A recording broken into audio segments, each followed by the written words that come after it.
कधी खाल्लाय का तो अस्सल मालवणी चिकन रस्सा, जो सुगंध दरवळला की पोटापेक्षा मन आधी भुकेलं होतं असं वाटतं? तर ही रेसिपी तुमच्यासाठीच. झटपट रेसिपीच्या 1000 डेज ऑफ चॅलेंज मध्ये तुमचं स्वागत आहे.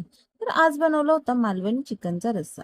सर्वात आधी तेलामध्ये जिरं, खडा मसाला, ठेचलेलं आलं, लसूण, कांदा छान परतून घ्यायचा.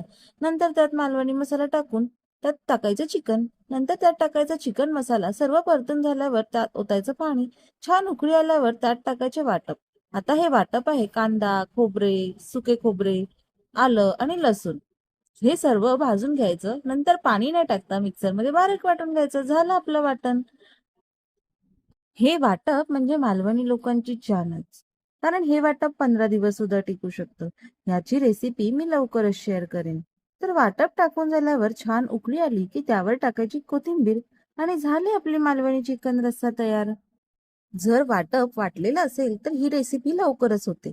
त्यामुळे तुम्ही सुद्धा नक्की ट्राय करा आणि आवडल्यास मला कॉमेंटमध्ये नक्की सांगा. चला तर मग भेटूया त्याच्या नवीन व्हिडिओमध्ये. Bye bye.